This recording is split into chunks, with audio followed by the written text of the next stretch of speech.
Good afternoon. I want to take you back to the pre-draft process in 2017. Sean Payton was one of many head coaches to fly down to Lubbock to work out with you. What was your biggest takeaway from the time that you spent with him? And Brad, I'll have another question. Yeah, I mean, first off, I mean, he's a great guy. I think that was the first thing you kind of see. I mean, the way he talks to you, the way he coaches, he can tell he truly cares about the guys that he coaches, and he wants to make them better. And that day, he wanted to get everything he could out of me and see where I was at, but also help me improve in every way possible. And so you can see by how he coaches. I mean, obviously he's offensive genius, but he also really is respected by his guys in his locker room. And since you just mentioned the offensive genius part, and I'm sure he didn't give you the entire playbook, but like some of the throws he asked you to make, what did you think of his creativity? Yeah, I mean, obviously then you could see how all the stuff he's done for years and years has had success. And then when you watch them on film, you can see all the different game plan plays that they have as long as they're base plays. And they do a great job of executing and really getting the ball to their playmakers. And I think it's very similar to what we do here. And it's pretty cool to be able to go against another great coach like that. Let's go next to Sam McDowell. Go ahead, Sam. Hey, Patrick.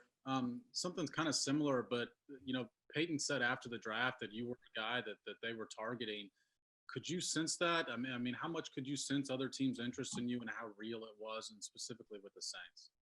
Yeah, with the Saints, I didn't sense it as much. I know I definitely had a good workout, but I didn't sense that they were going to pick me. Obviously, with Drew still being there and the success that he still had to this day, and so at the same time, I think they got a great player in Marshawn Lattimore, so I'm sure they're still happy with that. And it's just crazy how stuff works out that we're in this position that we are in now. Let's go next to Adam Teicher. Go ahead, Adam. Hey, Patrick. It doesn't look like Drew Brees is going to play, but I'm still curious your thoughts as someone who's finishing his third year as a starting quarterback. What kind of appreciation do you have for a guy like Drew who's done it for such a long period of time? I mean, year after year after year. What kind of appreciation do you have for that? And Brad, I'll have one quick follow-up. Yeah, I mean, 100%. I mean, obviously him being from Texas and then going to the Chargers, dealing with adversity there, and then going to the Saints and just been consistently at the top of the game for year in and year out. I mean, it is truly special to be one of the greatest quarterbacks of all time and to be able to consistently produce every single year. I mean, hopefully we get to go up against them, or I get to go up against them. But if not, hopefully we'll get to face them at some other time, because you want to play against those great quarterbacks that you watched growing up that were kind of guys that you looked up to in the way they play the game. Yeah, I was going to ask you that. I mean, you're just trying to win a game Sunday, regardless of who their quarterback is. But is it a little bit disappointing if he doesn't play on Sunday? Yeah, I mean, it is a little bit. I mean, obviously, I have a ton of respect for Taysom and the way he's been able to play and produce. I mean, I watched him when I was in college and then now in the NFL. I mean, the way he's able to be go out there, throw the ball, be a quarterback, but also be one of the best athletes on the field is truly special. But yeah, I mean, you want to go up against those great quarterbacks that have done it for a long time, and another Texas guy and a guy that I've met a couple of times, and it's just a great guy. And so regardless, we're playing against a great football team, and we'll be ready to go. Let's go next to Pete Sweeney. Go ahead, Pete. Hey, Patrick. Andy said on Monday that he feels like you guys are really close to being where you want to be to roll into the playoffs. And I was curious what you think maybe you could tune up or the offense could tune up in these final 3 weeks before you guys go on to the push to repeat. I think it's just about being consistent for a full 4 quarters. We've had spans in every single game where we've been able to do what we want and put points on the board and execute the offense at a high level. But it seems like there's one span or there's one little area that we don't execute on every single game. And so just trying to be consistent as we possibly can. And what better test than going up against one of the best defenses in the league in the New Orleans Saints, and being able to go out there and put up what we're going to see when we get to the playoffs and maybe in the Super Bowl. Let's go next to Nate Taylor. Go ahead, Nate. Patrick, you're in the midst of having a historic season when it comes to facing teams that blitz you. I'm just wondering, third season in, what you may have noticed about yourself or what you can sort of see that gives you a better advantage this year than in previous years when you do see a blitz come your way. Yeah, I just take those protection meetings and those protection calls seriously. I think that's the biggest thing. I want to know as much as possible at the line of scrimmage before the snap. and I want to be protected and know I'm protected. And when I'm not, know where to get the ball out to and where my hots are. And adjustments are. And so that's something that I didn't know as much when I first got here. I kind of just relied on just filling it out and throwing to the open guy. But now knowing those rules, I'm able to get the ball into my hands. And whenever you get it to those guys in space and they're in one-on-one coverage, they make a lot of big plays happen. Let's go next to Matt Derrick. Go ahead, Matt. Hey, Pat, you mentioned Marshawn Lattimore earlier as far as just a player that the Saints got as a good player. What do you see from him? What stands out on film? And what do you have to watch out for if he's going to be traveling with Hill this weekend? Yeah, I mean, he's a great cornerback. I mean, he's not only physical, he can run, and he's very smart and he recognizes plays. And so they do a lot of different coverages. They play man, they play zone, they blitz, they do all the different type of stuff that you need in a great defense. And they have a lot of great players over here. I mean, him and others in that secondary and in that D-line and those linebackers. And so for us, it's going to be a great test, and we have to go out there and execute at a high level if we want to find a way to win a football game. Let's go next to Steve Weish. Go ahead, Steve. Oh, hey, Patrick, you just talked about the all three levels part, and I wanted to hit their front. You know, when you see some of the things they do from Cam Jordan to Demario Davis, how important or how difficult is it to kind of diagnose what they're trying to do pre-snap?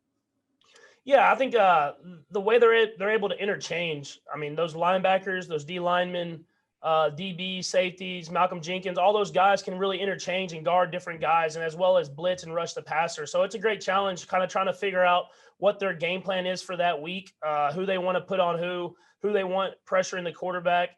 And you have to do a good job of recognizing that quickly in order to get the ball out of your hands and figure out a way to have success against a really good defense.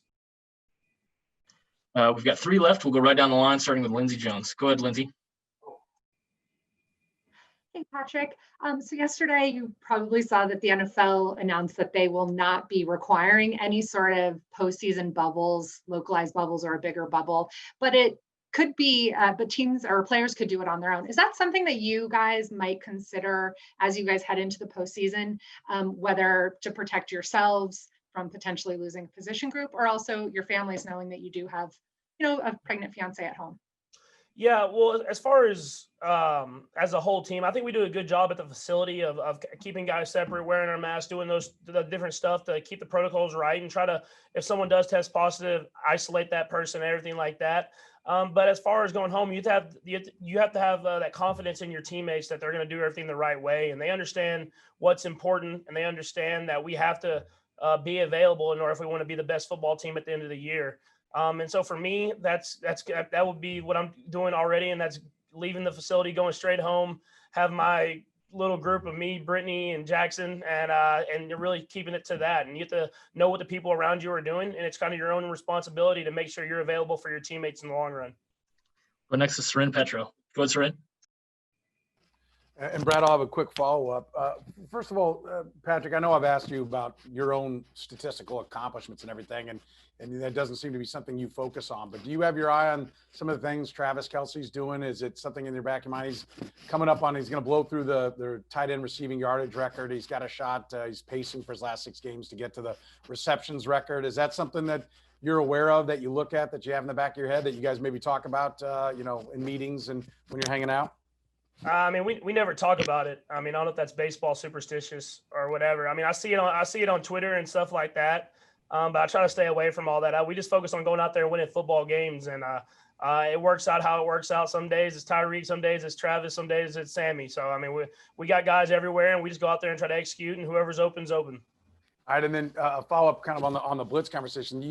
I forget it was at the end of last year or the year before, but when you were on the shop, and one of the things you said there was, I want to get to that stage where I'm Tom Brady, where I see the whole field, where it's just reactionary.